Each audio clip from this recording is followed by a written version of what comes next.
Hey everyone, welcome back to my YouTube channel Wangxian fan fiction explanation. तो कैसे हैं आप सब? आई होप कि मौसम का एंजॉय ले रही होंगी, क्योंकि फ़िलहाल तो बारिश का मौसम है एंड यहाँ पर भी बहुत ही ज़्यादा बारिश होती है। तो मैं फ़िलहाल के लिए थोड़ा सा रिकॉर्डिंग कम कर पा रही हूँ, जिस वजह से आप लोग आई नो मैं जानती हूँ बहुत ही गुस्सा है, बट मैं क्या करूँ। एंड ऊपर से ये मेरे पंखे का साउंड जो खट खट खट आता रहता है, इसका भी मैं कुछ नहीं कर सकती हूँ, क्योंकि ये ख़राब हो गया और ठीक करवाने के लिए मेरे पास पैसे नहीं हैं। क्या करूँ मैं? अरे यार तो पता नहीं कब ठीक होगा, पर चलो कोई बात नहीं, थोड़ा सा अवॉइड कर लो यार। अब मैं क्या करूं, है नहीं मेरे पास पैसे। मजाक कर रही हूँ, बट हाँ इससे आवाज़ आती है। अब क्या ही करूँ, अब मैं इसको ठीक करवाने जाऊँगी ना तो बहुत ज़्यादा मेरा नुकसान हो जाएगा, तो रहने देते हैं, कोई बात नहीं। मतलब अभी वैसे भी थोड़े दिनों के बाद जो है ना वो गर्मियाँ स्टार्ट हो जाए, आई मीन सर्दियाँ स्टार्ट हो जाएगी, तो वो प्रॉब्लम नहीं होने वाली है। ओके, प्लीज़ इस चीज़ को अवॉइड करना। एंड चलिए हम स्टार्ट करते हैं हमारे फैन फिक्शन को।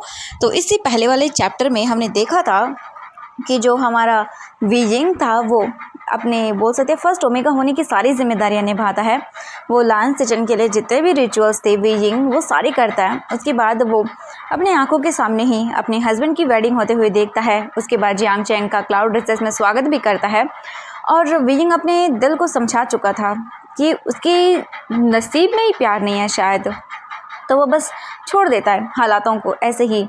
वहीं मैडम लान कोई भी कमी नहीं छोड़ रही थी वीजिंग को ये दिखाने के लिए कि वीजिंग यूजलेस है, बट वीजिंग भी ये चीज़ एक्सेप्ट कर लेता है।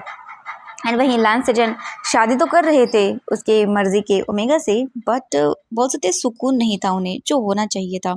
वो सुकून उन्हें मिल ही नहीं रहा था। जब हम किसी को दुखी करते हैं तो हम सुखी कैसे रह सकते हैं। उनकी शादी हो जाती है लान सिचन और बोल सकते जियांग चेंग की। उसके बाद भी खुश नहीं था लान सिचन। वहीं वीजिंग जैसे अपने दिल को मना रहा था, हाँ दुखी था, टूटा हुआ था, वो ड्रिंक भी कर लेता है। और उसके बाद वो नेक्स्ट डे जब उठता है तो उसके बाद वो सोचता है क्यों ना वो अपने घर के आगे जो है ना वो खेती करेगा। और वीजिंग वही करता है, वो कीचड़ के अंदर वहाँ पे प्लांट्स को मतलब बोल सकते हैं कि उगा रहा था, उनमें बीज डाल रहा था। तभी वांगजी भी आता है और वो दोनों जो है ना वो कीचड़ में सन जाते हैं पूरी तरह से। और अभी वांगजी वीजिंग के पास था। वीजिंग और वांगजी एक दूसरे के बहुत क्लोज थे। वांगजी वीजिंग के फेस को टच करता है एंड वीजिंग के फेस को देखता है। भले ही उन दोनों के चेहरों पर बालों पर कीचड़ लग गया था, बट फिर भी दोनों बहुत प्यारे लग रहे थे। वीजिंग वांगजी को देख रहा था, जैसे पहली बार उसे कुछ अजीब सा फील हुआ। जो क्लोजनेस होनी चाहिए थी वो यहाँ पे थी, और ये वीजिंग के लिए बहुत न्यू था। उसने वांगजी को कभी इस नज़र से देखा ही नहीं था, बट आज ये कुछ अलग था, बहुत डिफरेंट था। वांगजी बस वीजिंग को देख रहा था। वांगजी वीजिंग की कमर को टच करता है एंड वीजिंग आइज़ बंद कर लेता है, जैसे ये कुछ अलग सा था। उसके दिल की धड़कनें जैसे बढ़ गई थी और वो वांगजी को एकदम से आइज़ ओपन करके स्लोली स्लोली देखता है, जैसे ये उसका मेल्टिंग पॉइंट था। वीजिंग को भी चाहिए था एक अल्फा जो उससे प्यार करे, उसे टच करे, उसे सुकून दे, उसे अपनी बाहों में ले। और आज ये हो रहा था क्योंकि वांगजी उसे भले थोड़ा ही सही बस टच कर रहा था। और जैसे वीजिंग कहना नहीं चाहता न जताता है, बट उसे भी एक अल्फ़ा के टच की क्रेविंग होती है। वो ही जानता है वो अपने आप को कैसे रोकता है। और वीजिंग बस वांगजी का टच फील कर रहा था, जैसे उसकी रूह तक छू रहा था। वांगजी वीजिंग को देखने लगता है और वो वीजिंग की पूरी तरह से कमर को पकड़ लेता है। एंड वीजिंग वांगजी को देख रहा था जैसे खो के। एक सेकंड के लिए वो मान मर्यादा बाउंडेशंस जो उसके ऊपर लगाई गई हैं बंदिशें वो भूल गया था। वो जैसे वांगजी और उसका रिश्ता क्या है वो भी भूल गया था। एंड वहीं वांगजी भी सब भूल गया था, जैसे वो वीजिंग से जो प्यार करता है वो दिखाना चाहता था।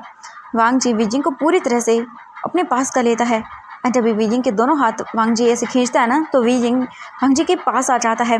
एंड वांगजी वीजिंग को देखता है। एंड वीजिंग थोड़ा सा ऊपर था क्योंकि वांगजी ने कमर से पकड़ के उसे उठा दिया था। एंड अभी वांगजी नीचे था एंड वीजिंग ने जो है ना बोल सकते वांगजी के शोल्डर पर हाथ रखा हुआ था। एंड वीजिंग फर्स्ट वांगजी को देख रहा था एंड वांगजी बस धीरे धीरे करके वीजिंग के साथ उठ जाता है। एंड वीजिंग भी उठता है एंड वांगजी वीजिंग को एक झटके से उठा देता है, क्योंकि वीजिंग का बहुत फर्टाइल सा इनोसेंट सा ओमेगा था। एंड वांगजी ओब्वियसली टॉल था, मस्कुलर था, काफ़ी अच्छी बॉडी थी। हाँ रॉब्स के अंदर से दिखाई नहीं देती, बट वांगजी काफ़ी अच्छा पर्सनैलिटी वाला पर्सन था। हाँ लान सिजन भी थे, बट उनका क्या ही कहना। वांगजी और वीजिंग बस एक दूसरे को देख रहे थे और तभी एक आवाज़ आती है, मास्टर वी। एंड ये सुनने के बाद वीजिंग जो है ना अपने होश में जैसे वापस आ गया था अपनी रियलिटी में, और वो वांगजी को देखता है, अपने आप को देखता है। एंड वांगजी वीजिंग को छोड़ देता है, वीजिंग भी दूर होता है और वांगजी वो एंड तभी हम देखते हैं वीजिंग की सर्वेंट सीसी वहाँ पर आते और बोलते हाँ मास्टर लैन, मास्टर वी, ये क्या है? ओ गॉड, आप दोनों कितने प्यारे लग रहे हो। आप क्या कर रहे थे मास्टर वी? वीजिंग बोलता हाँ वो मैं बस यहाँ पे वो सब्जियाँ उगा रहा था। वो बोलते ओह आपको उगाने की क्या ज़रूरत है? वीजिंग बोलता बस ऐसे ही, मुझे कुछ काम करना था। वो बोलती है ओह अच्छा, बट आप तो बहुत फ़नी लग रहे थे, सच में बहुत प्यारे लग रहे हो आप। देखो आपके चेक्स पे कीचड़ लग गया है और मास्टर लैन आपके भी। एंड वांग जी अपना फेस टच करता है तो वांग जी के फेस पे और भी कीचड़ लग जाता है। एंड जब वीजिंग ये देखता है तो वो ज़ोर ज़ोर से हंसना स्टार्ट कर देता है। वांग जी तुम बहुत फनी लग रहे हो, क्योंकि वांग जी के नोज़ वगैरह पे कीचड़ लग गया था। एंड वांग जी बोलता हाँ हाँ मैं, तभी वो बोलती है अब आप दोनों को ऐसे ही रहना है या फिर अपने कपड़े भी चेंज करने हैं। वांग जी और वीजिंग एक दूसरे को देखते हैं। वीजिंग बोलता हाँ मेरे ये बीज लगाने तो रह गया। वांग जी बोलता हाँ ये सही कहा। तभी जो सीसी थी वो बोलती है मास्टर भी ठीक है, मैं भी आपकी हेल्प करती हूँ। वीजिंग बोलता नहीं तुम कीचड़ में हो जाओगी। वो बोलते नहीं मज़ा आ रहा है, और वो भी कीचड़ में आ जाती है। उसके बाद वीजिंग फिर वो सारी चीज़ें भूल जाता है। एंड वीजिंग फिर से बीज लेता है एंड देन वो देखता है एंड फिर से वो लोग बीज लगाना स्टार्ट कर देते हैं। इस बार सीसी भी उन दोनों के साथ ही थी एंड वो तीनों वहाँ पॉन्ड के अंदर बीज लगा रहे थे, मतलब बोल सकते हैं जो वीजिंग ने बनाया था वहाँ पे। और वो लोग धीरे धीरे करके चारों तरफ बीज को लगा देते हैं और फिर बाहर निकलते हैं। भाई उनके रॉब्स पूरी तरह से कीचड़ में सन गए थे, बाल वगैरह सब कुछ। इसके बाद सीसी बोलती है ओह हम तो पूरी तरह से कीचड़ में भर गए। वीजिंग बोलता हाँ सही कहा। वो बोलती अब तो जाके बात लेना पड़ेगा। वांग जी वीजिंग को देखता है और फिर कुछ नहीं बोलता। इसके बाद वीजिंग बोलता है वांग जी तुम जाओ बात ले लो, देखो तुम्हारे कपड़े कैसे हो गए हैं। वांग जी बोलता है अब हाँ ठीक है। इसके बाद जो वीजिंग था ना वो वांग जी को बोलता है ये एक काम करो कपड़े बदल लेना। वांग जी बोलता है हाँ।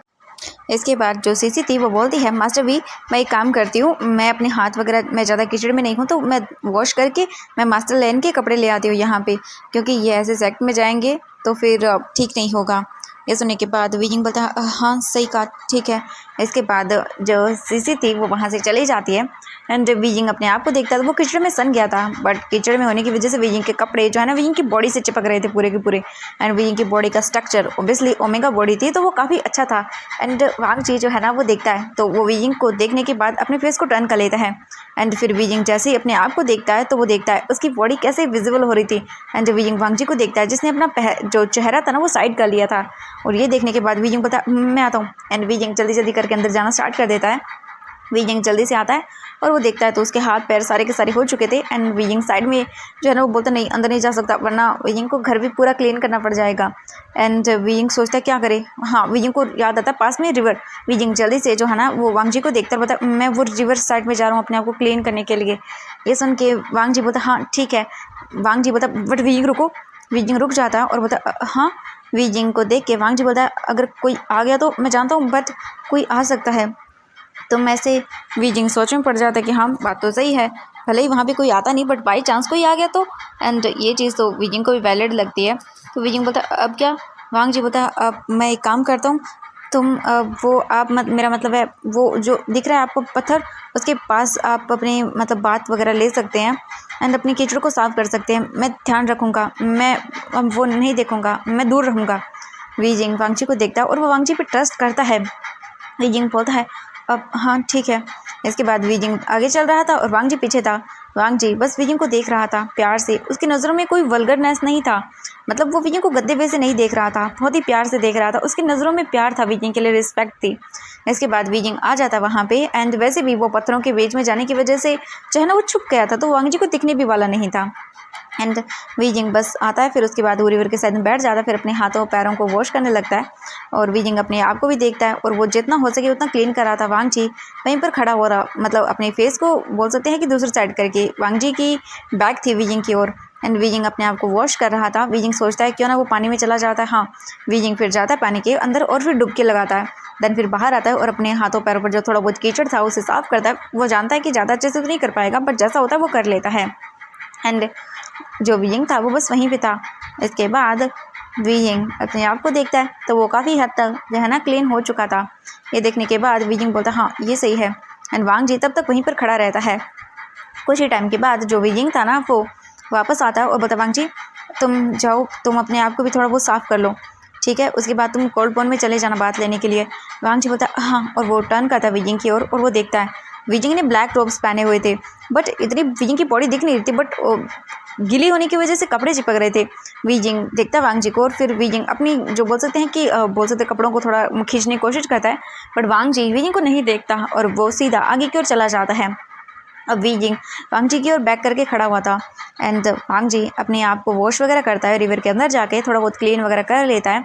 और तभी थोड़ी देर के बाद ही जो बोल सकते हैं सर्वेंट थी सीसी वो आ जाती है और वो अपने आप को अच्छे से क्लीन करके आई थी, दूसरे कपड़े पहन कर आई थी। वो देखती है और बोलते मास्टर वी, वीजिंग बोलता अब तुम आ गई। वो बोलती हाँ, ये मास्टर लन के कपड़े वो कहाँ पे है। वीजिंग बोलता वो रिवर के पास अपने आप को थोड़ा क्लीन कर रहे हैं, एक काम करो तुम यहीं पे रहना और ये कपड़े उन्हें दे देना, ठीक है, मैं कपड़े चेंज करने के लिए जा रहा हूँ। वो बोलती हाँ हाँ मास्टर अब जाइए। इसके बाद वीजिंग अंदर चला जाता है, वो अपने कपड़ों वगैरह को जो है ना वो चेंज करने के लिए लेके चला जाता है और वीजिंग ने बाथटब में पानी पहले से भर के रखा हुआ था। वीजिंग जाता है वहाँ पे अपने कपड़े वगैरह निकालता है और फिर बाथ लेने स्टार्ट कर देता है, अपने आप को अच्छे से सोप वगैरह जो भी था ना उसे क्लीन करने लगता है। एंड वांग जी को देखते हैं, कुछ ही टाइम के बाद वांग जी आता है तो वहाँ पर जो है ना वीजिंग नहीं था, सीसी थी। वो बोलते मास्टर लन ये आपके कपड़े। वांग जी उनको ले लेता है और बोलता है ठीक है। इसके बाद वांग जी वहाँ से चला जाता है कोल्ड पॉन्ड की ओर। वांग जी कोल्ड पॉन्ड में आकर अपने आप को जो है ना वो बात दिलाना स्टार्ट कर देता है और वो याद करने लगता है वो कीचड़ वाला सीन, कैसे वांग जी और वीजिंग एक दूसरे के क्लोज थे। जैसे वांग जी ये सब याद करता है तो उसे बहुत अच्छा लगता है, उसके चेहरे पर एक स्माइल आ जाती है। वांग जी बहुत बहुत अच्छा फील कर रहा था। वांग जी बोलता है मैं बस तुम्हें अपने प्यार का एहसास दिलाना चाहता हूँ बहुत जल्द ही। वांग जी ये सारी चीज़ें सोचता है। उसके बाद हम वीजिंग को देखते हैं, वीजिंग भी तैयार होकर आ जाता है और वो सारी चीज़ें देखता है। एंड हम क्लाउड डिसेस का सीन देखते हैं। क्लाउड डिसेस के अंदर वांग जी जा रहा था अपने जिंगशी की ओर, बात वगैरह ले लिया था ना उसने, तो वो जा रहा था तभी अचानक से वो रुक जाता है एंड वो दो जो डिसिबल थे उन्हें बात करते हुए सुनता है। वो बोलता है हाँ हाँ अभी अभी मुझे पता चला, हाँ कितना बुरा हो सकता है, देखो देखो, हाँ मास्टर लैन और वो ओमेगा, हाँ मुझे तो यकीन नहीं हो रहा फर्स्ट ओमेगा ऐसी गंदी हरकत कर सकते हैं। वो कैसे अपने हस्बैंड के मतलब भाई के साथ ऐसे, मतलब बहुत गलत है ये, मुझे तो यकीन नहीं हो रहा। वो बोलते हैं कि सच में कितना घटिया ओमेगा है हमारे, मतलब ये तो अच्छा हुआ कि हमारे सेक्ट लीडर ने दूसरी शादी कर ली वरना उनका क्या होता। एंड ये सब सुनने के बाद वांग जी बोलते ये किसके बारे में बात कर रहे हैं। वांग जी कुछ करने ही वाला था, उन लोगों से पूछने वाला था, पर तभी वो सर्वेंट वहाँ से चले जाते हैं और वांग जी उन दोनों से पूछना ही भूल जाता है, रह जाता है उन दोनों का पूछना। वांग जी यहाँ से सीधा अपनी चिंगची में चला जाता है। वांग जी वहाँ आकर अपने आप को देखता है, दैन फिर इसके बाद वो आगे के कामों में लग जाता है। वांग जी इसके बाद जाता है वो स्टूडेंट्स की कुछ क्लासेस वगैरह लेने लगता है। हम लैन सिटन को देखते हैं, लैन सिटन भी अपना काम कर रहे थे और यहाँ से उनके दिन ऐसे बीतने लगते हैं। बट डे बाय डे वांग जी विजिंग की जो केयर कर रहा था उसको लेके र्यूमर्स और भी ज़्यादा बढ़ रहे थे और इन चीज़ों की वजह से मैडम लैन फ्रस्ट्रेट हो जाती हैं। एंड जो विजिंग था आज उसके पास मैडम लैन जो है ना वो जाने का सोचती हैं, बट फिर बोलती नहीं। फिर वो सर्वेंट को बुलाते हैं और बोलते जाओ फर्स्ट ओमेगा विजिंग को बुला कर लेकर आओ। ये सुनने के बाद तुरंत ही जो बोल सकते हैं एक सर्वेंट था वो जाता है विजिंग को इन्फॉर्म करता है कि मैडम लैन ने आपको बुलाया है। एंड ये सब सुनने के बाद विजिंग बोलता है जी मैं आ रहा हूँ। और विजिंग ने जो प्लांट्स वगैरह लगाए थे उनमें जो है ना वो छोटे छोटे बोल सकते हैं कि पौधे निकलना स्टार्ट हो गए थे। एंड विजिंग बस उनकी ही देख रेख कर रहा था। एंड वो अब जैकेट के काम पहले जितने करता था उतना नहीं करता था क्योंकि अब शायद ये उसकी जगह थी ही नहीं। अब ये सारी जगह जो है ना वो दी जा चुकी थी जियांग चैंग को और मैडम यू अब जियांग चैंग को सारी रिस्पॉन्सिबिलिटी दे रही थी। और बीजिंग अब जैसे उन सब के लिए यूज़लेस बन गया था। बीजिंग को कुछ पूछता ही नहीं था कोई। बीजिंग जहाँ से भी जाता बस बीजिंग को लेके बातें करना स्टार्ट कर देते लोग। एंड आज बीजिंग जो है ना वो सेक्ट आया था। बीजिंग सेक्ट में आता है और तुरंत ही वो देखने लगता है सब लोगों को। जैसे ही कुछ बोल सकते हैं कि सर्वेंट्स देखते हैं बीजिंग को खुजर खुजर करना स्टार्ट कर देते हैं कि देखो देखो फर्स्ट ओमेगा आया है, वो देखो कितना बेशरम है, मास्टर लैन के साथ रहता है, ये कितनी बुरी बात है, उन्हें अपने प्यार के जाले में फंसा रहा है। ये सब चीज़ों की वजह से जो बीजिंग था ना वो उसकी इमेज ख़राब हो रही थी क्योंकि एक लोग बोलेंगे, दो बोलेंगे, तीन बोलेंगे, ये लगातार चीज़ें बढ़ती जा रही थी और बीजिंग को इन सब चीज़ों की बोल सकते हैं कि भनक तक नहीं थी। बट आज मैडम लैन बीजिंग को बुलाती है। बीजिंग आकर मैडम लैन को वो करता है और बोलता है आपने मुझे बुलाया मैडम लैन। वो बोलती है हाँ मैंने तुम्हें बुलाया। बीजिंग देखता बोलते जी बताइए। वो बोलती है तुम इतने गिरे हुए हो सकते हो, मैंने सोचा नहीं था। बीजिंग देखता है और बोलता है क्या क्या हो गया मैडम लैन, आप मुझे ऐसा क्यों बोल रही हैं। वो बोलती हैं मेरे फर्स्ट बेटे ने तुम्हें छोड़ दिया तो अब मेरे सेकंड बेटी को फंसा रहा है अपने जाल में। और ये सुनने के बाद बीजिंग बड़ी बड़ी आंखें करता है और बोलता मैडम लैन ये आप क्या बात कर रही हैं। वो बोलती हैं मैं जो भी बात कर रही हूँ वो सब सही है क्योंकि मैंने तुम्हारे जितना घटिया ओमेगा आज तक नहीं देखा। मेरे फर्स्ट बेटे ने तुम्हें छोड़ दिया, हाँ, उसके बाद भी तुम मेरे अब सेकंड बेटे को फंसा रहे हो। हाँ वांग जी को तुम्हें पता भी है, हाँ, तुम कितने गिरे हुए हो। तुम्हारे बारे में और वांग जी को लेके क्या रूमर्स हो रही हैं, तुम्हें पता भी है कि तुम अब सेक्ट लीडर को फंसा नहीं पाए तो उसकी वजह से तुम अब फंसा रहे हो उसके छोटे भाई लैन वांग जी को। कितनी घटिया हो तुम, और कितने सारे लोगों ने तुम्हें वांग जी के साथ कितनी गलत गलत चीजें करते हुए देखा है। हाँ, मुझे सब पता चल रहा है, क्या तुम्हें पता नहीं है? सच में कितने घटिया हो तुम, मुझे यकीन नहीं हो रहा कि इतनी घटिया ओमेगा के साथ मैंने अपने बेटे की शादी करवा ही कैसे दी। हाँ, और ये सुनने के बाद विजय बोलता है ये सब झूठ है, ऐसा कुछ भी नहीं है। राजकुमार लहन तो वो बोलती चुप, बिल्कुल चुप हो जाओ। मैं नहीं चाहती तुम मेरे बेटे का नाम लो। आइंदा से अगर वांग जी तुम्हारे पास भी आए ना तो उसे जाने के लिए बोल देना, क्योंकि मैं उसे कुछ बोलूंगी तो मेरी बात तो वो सुनेगा नहीं। इसीलिए बोल रही हूँ, मेरा बेटा तुम्हारे पास नजर नहीं आना चाहिए। और मैंने उसकी भी शादी के लिए ओमेगा देख लिया है, और वो जिन म्यान है, जिन फैमिली की बहुत ही अच्छी ओमेगा है, और वो बेबी भी बर्थ दे सकती है, क्योंकि ये चीज़ मैंने पहले ही कंफर्म करवा ली है। और मैं वांग जी की शादी उसे करवाऊंगी। और तुम मनोज मेरे बेटे के सामने नजर मत आ जाना। मुझे यकीन नहीं हो रहा था कि तुम ऐसा करोगे, वो भी अपने हस्बैंड के भाई के साथ। सच में इतनी गिर सकते हो तुम, हाँ, मुझे यकीन नहीं हो रहा है। और विजय जो आज सुना, विजय टूट जाता है। वो बोलता नहीं, मैंने ऐसा कुछ नहीं किया। वो बोलती है अच्छा तुमने ऐसा नहीं किया। तभी वो एक सर्वेंट को बुलाती है और बोलती है जाओ उनको बुला कर लेकर आओ। उसके बाद वहाँ पर कुछ सर्वेंट्स आते हैं जो कि ओब्वियसली गुस्सू के ही थे। उनमें से एक वही सर्वेंट था जिसने वांगजी और विजय को उस कीचड़ में देख लिया था एक दूसरे के पास, एंड उनके लिप्स क्लोज थे, आई मीन एक दूसरे के बहुत ही टच हो गए थे। तो उस सर्वेंट ने देख लिया था, एंड वो सर्वेंट आती है और बोलती जी master Lan, I mean madam Lan. And ये सुनने के बाद वो बोलती है बताओ इसे। एंड इसके बाद वो बताना स्टार्ट कर देती है। और जो विजिंग था वो जैसे जैसे सुनता है, विजिंग को इतना ज़्यादा हर्ट फील होता है। विजिंग बोलता है ऐसा कुछ नहीं था, वो तो वो बोलती चुप, एकदम एकदम से चुप हो जाओ तुम। मुझे यकीन नहीं हो रहा सच में। मुझे अब लगता था कोई बात नहीं, जो हुआ सो हो गया, बट नहीं, तुम इतनी की हुई हरकत कर सकते हो ये तो मैंने नहीं सोचा था। अगर एक बार और तुमने ऐसी हरकत की तो उसके बाद तुम्हें क्लाउड रेसेस से भी बाहर निकाल कर फेंक दूंगी मैं। हाँ, सच में पता भी है तुम्हें और बांगजी को लेके क्या क्या बातें हो रही हैं, कैसे संस्कार दिए हैं तुम्हारे माता पिता ने तुम्हें। तुम्हें शर्म नहीं आती अपने ही हस्बैंड के ब्रदर के साथ ये सब करते हुए? वीजिंग बोलता है नहीं, ऐसा कुछ कुछ भी नहीं। वो बोलती चुप, बेशर्म ओमेगा। और वीजिंग को मैडम लैन बहुत ज़्यादा सुनाती हैं बातें, और वीजिंग को देखती हैं और बोलती हैं तुम्हारी पनिशमेंट यही है कि तुम अभी के अभी वॉल्स ऑफ रूल्स के सामने जाकर बैठोगे, और वो भी पूरे एक दिन तक। और अगर तुम्हें किसी ने कहा तो भी नहीं उठोगे वहाँ से। सुना तुमने? वीजिंग अपना सर नीचे कर लेता है और उसके बाद वो बस सबको देखने लगता है। वो बोलती है तुम्हें अपनी इज्जत की परवाह नहीं है, बट मेरी इज्जत, मेरे बेटे की, उसको तो तुमने दाव पर लगा दिया। तुम जानते भी हो वांगजे के बारे में लोग क्या क्या बातें कर रहे हैं, तुम्हें नहीं पता, बताओ इसे। एंड इसके बाद वो सर्वेंट जो वहाँ पे थी वो मैडम लैन को बो करती हैं और विजिंग को बताती हैं कि लोग विजिंग को लेके और वांगजी को लेके क्या क्या बातें कर रहे हैं, और उन्होंने कैसे देखा है उन दोनों को, और बाहर घूमते हुए भी देखा है, यानी कि क्लाउड ड्रेसेस के जो बोल सकते हैं बाहर सिटी एरिया था केई टाउन, वहाँ पर भी देखा है, और कैसे लोग सब चीज़ें सोच रहे हैं। विजिंग जब ये सुनता है तो वो शौक रह जाता है। हाँ, वांगजी और विजिंग बाहर भी जाते हैं, बट उन्होंने कभी नहीं सोचा था कि लोग उनके रिश्ते को इस तरह का बदनाम कर देंगे। और विजिंग यकीन नहीं कर पा रहा था।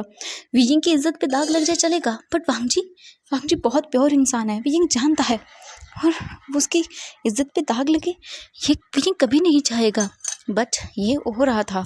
एंड मैडम लैन बोलती हैं आइंदा से अगर मेरे बेटे की इज्जत पर एक भी दाग लगा तो तुम्हें छोड़ूंगी नहीं, मैं तुम्हारे सैक भेज दूंगी।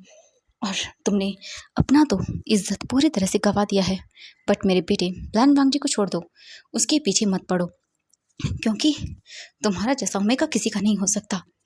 समझ आया ना तुम्हें? और तुम औकात भूल गए हो लगता है अपनी।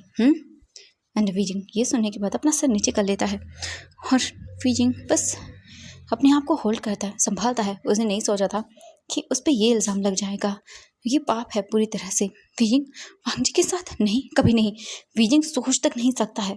एंड ये लोग क्या बात कर रहे थे, वांगजी बहुत नोबल इंसान है, उसकी रिस्पेक्ट है सबके सामने, बट ये लोग कैसे वांगजी को पोर्ट्रेट कर रहे थे। एंड वीजिंग पता नहीं, ये नहीं हो सकता। वो बोलती हैं जाओ यहाँ से। एंड वीजिंग जाने लगता, वो बोलते रुको, ऐसा नहीं, तुम वो लोग रूल के सामने नहीं, तुम अपने ही जिंगशी में रहोगे पूरे 5 दिन और बाहर नहीं निकलोगे, सुना तुमने? वीजिंग अपना सर नीचे करता बोलते जी जी जी मैडम। और इसके बाद वो वहाँ से चला जाता है। वीजिंग जैसे जैसे अब मतलब वहाँ से बाहर आता है, वैसे वैसे अब वीजिंग जहाँ से भी जा रहा था ना, वो लोगों को बातें करते हुए सुन रहा था कि देखो कितना बेशर्म ओमेगा है। हाँ, एक तो ये प्रेग्नेंट नहीं हो सकता, और दूसरा देखो ये मास्टर लैन को फंसा रहा है। कितनी बुरी बात है, हमारे मास्टर लैन कितने सुलझे हुए इंसान हैं, कितने वो एक सेक्ट लीडर के भाई हैं, और देखो इस ओमेगा को, इसने उन्हें भी अपनी जाल में फंसा लिया। मास्टर लैन हमेशा इनकी परवाह करते हैं, देखो हाँ, इन्हें तो शर्म तक नहीं आई। और ये सारी चीज़ें वीजिंग अब सुन रहा था, और वीजिंग को अब दर्द हो रहा था। वीजिंग अपने आंसुओं को कैसे तैसे होल्ड करके अपनी जैंतियान कॉटेज में वापस आ जाता है, और वीजिंग बस रूम बंद कर लेता है और वहीं पर बैठ जाता है, आंखें बंद करके। उसे दर्द हो रहा था उसके दिल में कि कोई इतनी घटिया बात कैसे सोच सकता है। वीजिंग ने कभी लायन सीजन के अलावा किसी और को चाहा ही नहीं था।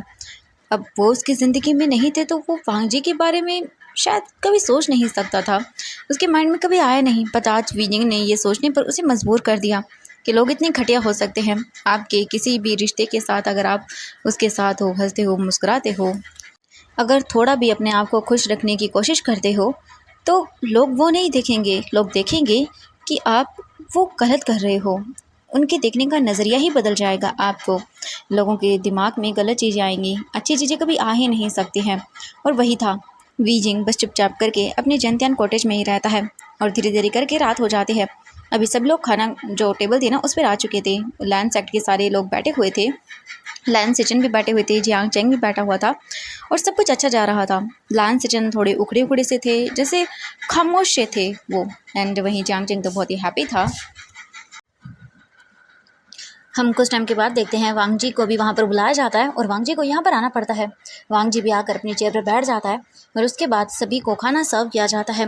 वीजिंग को देखते हैं, वीजिंग अपने क्वार्टर में था, और वो फिर से अपनी रोब्स को पहनता है अदर, एंड वो वहाँ से निकल जाता है, हाँ, केई टाउन की ओर, क्योंकि वीजिंग को अपने आप को शांत करना था, और वीजिंग जानता है वो शांत कैसे होगा। तो वीजिंग केई टाउन की ओर निकल चुका था। वहीं वांग जी सबके साथ खाना खा रहा था, और यही सारी चीज़ें नॉर्मली हो रही थी। कुछ ही टाइम के बाद वो लोग खाना वगैरह खा लेते हैं, और एक एक करके जो वहाँ के पर्सन थे वो जाना स्टार्ट कर देते हैं। एंड लान सिचन और जियांग चेंग भी चले जाते हैं। हम देखते हैं अब यहाँ पर वीजिंग केई टाउन में इधर से उधर घूम रहा था। वो कुछ बच्चों को देखता है स्ट्रीट पर, और फिर से वीजिंग उन बच्चों को खाना खिलाता है। वो बच्चे वीजिंग को शुक्रिया बोलते हैं, और वीजिंग फिर आगे बढ़ता है। वीजिंग ने अपना चेहरा फिर से कवर किया हुआ था। वीजिंग कुछ दूर आगे जाता है, देन फिर वो देखता है उसी शॉप को जहाँ पर एम्प्रेस स्मेल वाइन थी। वीजिंग जो है ना वो देखता है, और फिर वहाँ पर कुछ जो कॉइन्स थे वो रख देता है, और वाइन के जार्स उठाता है, और वहाँ से चला जाता है। वीजिंग जो है ना वो बस घूमता रहता है, और कुछ टाइम के बाद वो वापस आता है, और इसके बाद अपने रूम में आकर अपने आप को लॉक करता है, और वाइन पीना स्टार्ट कर देता है। अभी ज़्यादा लेट नहीं हुआ था, वीजिंग को बस वाइन लेना था, इसलिए वो गया हुआ था। वीजिंग वाइन पी रहा था, बट अचानक से वीजिंग को जो है ना वो ऐसा लग रहा है जैसे उसकी बॉडी काफ़ी ज़्यादा हीट मार रही थी। उसे बहुत ही हॉट फील हो रहा था, और उसे अजीब सा लग रहा था। वीजिंग बोलता है ये क्या हो रहा है, मुझे अजीब क्यों लग रहा है। फिर वीजिंग सोचने लगता है, एंड धीरे धीरे करके जो स्मेल थी ना वो भी जाना स्टार्ट हो जाती है वीजिंग की बॉडी से निकल कर। एंड ये हीट, हाँ, वीजिंग की बॉडी हॉट हो रही थी, एंड उसे ऐसा लग रहा था जैसे वो बर्न कर रहा है। वीजिंग बोलता है हाँ ये अजीब सा, बहुत अजीब है। वीजिंग फिर वाइन पीता है और बोलता है शायद नशे के कारण हो रहा है। और वीजिंग फिर दोबारा से बोतल से वाइन को पीने लगता है। वहीं हम देखते हैं लान सिचन को, जियांग चेंग को। लान सिचन कमरे में आते हैं जियांग चेंग के साथ, जियांग चेंग भी आता है, और वो लान सिचन को अपने पास करता है और बोलता है हस्बैंड। लान सिचन उसे देखते हैं और बोलते हैं हाँ बोलो। जियांग चेंग बोलता है मैं चाहता था कि हम दोनों वो। लान सिचन बोलते हैं क्या हुआ चेंग। जियांग चेंग बोलता है वो मेरी प्रेगनेंसी को 2 महीने पूरे हो गए हैं। अब मुझे ऐसा लगता है कि हम दोनों को मतलब कि वो करना चाहिए, मेरा बहुत मन है, और मैंने पता किया था ये प्रेगनेंसी की वजह से है। अब मुझे करना था, हस्बैंड प्लीज़ मुझे टच करिए ना। ये सुनने के बाद लान सिचन बोलते चैंग, बट वो बोलते प्लीज़, एंड वो अपने दोनों हाथों को लान सिचन के नेक में रैप कर लेता है। और वो उसे किस करने लगता है। लान सिटन बस उसे देख रहे थे, बट जैसे कि वो रोक नहीं पा रहे थे। जियांग चेंग अपने फेरोमोन्स का यूज़ करता है और वो हर जगह पर अपने फेरोमोन्स को स्प्रेड कर देता है। और लान सिटन ऑब्वियसली एक अल्फा थे और वो भी अपने हस्बैंड के सामने वो अपने आप को नहीं रोक पा रहे थे। और जियांग चेंग बहुत ही ज़्यादा सेडक्टिव फेरोमोन्स को यूज़ कर रहा था, जिस तरह से लान सिटन पूरी तरह से उसके बोलते हैं वश में हो जाते हैं। और वहीं हम देखते हैं मैडम लैन को। मैडम लैन अपने क्वार्टर में बैठी हुई थी, यानी कि अपने रूम में, और उनके पास ही उनके हस्बैंड थे लैन करन। वो बोलते हैं कि क्या हुआ, तुम इतनी मतलब घबराई हुई क्यों हो। तो वो बोलते हैं मुझे आपको कुछ बताना है, मैंने आपको इतने टाइम से कुछ नहीं बताया, पर बहुत ही ज़्यादा गॉसिप हो रही है आजकल विजिंग को लेके और वांग जी को लेके। वो बोलते हैं क्या, विजिंग और वांग जी, हाँ ये दोनों कहाँ से आ गए। मैडम लैन बोलती हैं ये हो रहा है, आपको नहीं पता, कुछ सर्वेंट्स ने हमारे यहाँ के गुसु के विजिंग को और वांग जी को बहुत ही अजीब सी सिचुएशन में देखा है। और जिस तरह से वांग जी विजिंग की हेल्प करता है, उसके पास जाता है, ये बहुत गलत है, बहुत गलत इम्पैक्ट पड़ रहा है वांग जी की इमेज पर। लोग न जाने लेके क्या क्या बातें करना स्टार्ट कर रहे हैं। मैंने आपको पहले ही कहा था कि आपने वो काम कर दिया। वो बोलते हैं हाँ मैंने कर दिया, और मुझे जिन सेक्ट से लेटर भी रिसीव हो गया है, उन्हें कोई दिक्कत नहीं है। वो हमारे वांग जी के साथ अपनी बेटी जो जिन म्यान म्यान है, अब उनकी प्रिंसेस, उसकी शादी करवाने के लिए तैयार है। उनका लेटर भी आ चुका है, ये देखो। और वो मैडम जो लैन थी उन्हें स्क्रॉल दिखाते हैं। मैडम लैन स्क्रॉल रीड करती हैं और बोलती मैं तो बहुत खुश हूँ। सही है, हम वांग जी की और जिन म्यान म्यान की शादी जल्दी ही करवा देते हैं, क्योंकि मैं नहीं चाहती हूँ कि कुछ भी गलत हो। वो बोलती हैं क्या गलत होगा, मुझे बताओगी तुम। इसके बाद जो जो चीज़ें थी वो सारी वो बता देती। लैन करन बोलते क्या, फर्स्ट ओमेगा ऐसे कैसे कर सकता है। वो बोलती हैं यही तो मैं सोच रही हूँ, वो इतनी गिरी हुई हरकत कैसे कर सकता है। मुझे तो यकीन नहीं हो रहा है, वो इतना मतलब ये इतनी गंदी हरकतें कर रहा है। सच में मुझे अब बिल्कुल भी अपने बच्चे की लाइफ को लेके ऐसे इनसिक्योर नहीं होना है। मैं चाहती हूँ कि वांग जी भी जल्दी से शादी कर ले और उसके भी जल्दी से जल्दी जो है ना वो बेबीज़ हो जाए। हाँ, उसके बाद मैं अपने पोते पोती के साथ खेलूँगी आराम से। हाँ, और कुछ नहीं, मुझे बस यही चाहिए। मैं परेशान हो रही हूँ, मुझे रातों की नींद मेरी हराम हो गई है ये सब सोचने के बाद। और अगर मुझे कुछ और हरकतें मिली, आपको नहीं पता सेक्ट में क्या क्या बातें हो रही हैं वांग जी के रेपुटेशन को लेके। मैंने आज विजिंग को बोला है, मैंने उसे पनिशमेंट भी दी है इस चीज़ को लेके। वो बोलती हैं हाँ सही कहा आपने, अब मुझे भी ये ठीक लगता है, आप जो चाहें वो कर सकते हैं। और वैसे भी अब विजिंग को ये सब चीज़ें समझ नहीं होगी। वो बोलती है हाँ इसलिए मैंने उसे सज़ा भी दे दी है, बट आप चिंता मत करिए, जल्द से जल्द मैं सारी चीज़ें मुझसे जैसी होंगी मैं करूँगी। वो बोलते हैं ठीक है। और हम देखते हैं अभी जो वांगजी था वो अपने कमरे में ही था और वो सोच रहा था कुछ। और जो मैडम लान थी वो बातें कर रही थी ओब्वियसली अपने हस्बैंड से। तभी वो बोलती है मुझे लगता है कि हमें वांगजी से भी बातें करनी चाहिए, आपको क्या लगता है। वो बोलता है ठीक है, मैं जाके बात करके आता हूँ वांगजी से। इसके बाद जो लान किरण थे वो अपने कमरे से बाहर निकल जाते हैं और वो जिंगशी के पास आते हैं। वांगजी भी जिंगशी में ही था और वो बस सोच रहा था कुछ। तभी डोर पे नॉक होता है। वांगजी दरवाज़ा जैसे ही खोलता है वो देखता है तो उसके पिता थे वहाँ पर। वो बोलते हैं वांग जी मुझे तुमसे कुछ बात करनी है। वांग जी बोलता है जी बाबा। और उसके बाद वो अंदर बुलाता है उन्हें। लैन किरण वांग जी को देखते हैं और बोलते हैं वांग जी ये मैं क्या सुन रहा हूँ। वांग जी बोलता है क्या हुआ। वो बोलते हैं तुम्हें और विजिंग को लेके, तुम जानते भी हो सेक्ट में क्या बातें हो रही हैं, तुम दोनों ऐसे घूमते रहते हो एक दूसरे के साथ, ये कितना गलत है। वो सेक्ट का ओमेगा है फर्स्ट, और उसे ऐसी हरकतें करना बिल्कुल भी शोभा नहीं देता है। वांग जी बोलता है आप क्या बोल रहे हैं। इसके बाद लैन किरण सारी बातें बता देता है। एंड ये सुनने के बाद वांग जी बोलता है क्या, ऐसा कुछ भी नहीं है मेरे और विजिंग के बीच में। वो विजिंग को लेकर ऐसी कैसी बातें कर सकते हैं। वो बोलते हैं ऐसा तो होगा ही वांग जी, बट मैं तुम्हें एक सख्त हिदायत देता हूँ, तुम बिल्कुल भी अब विजिंग के पास नहीं जाओगे, सुना तुमने, तुम उससे दूर रहोगे।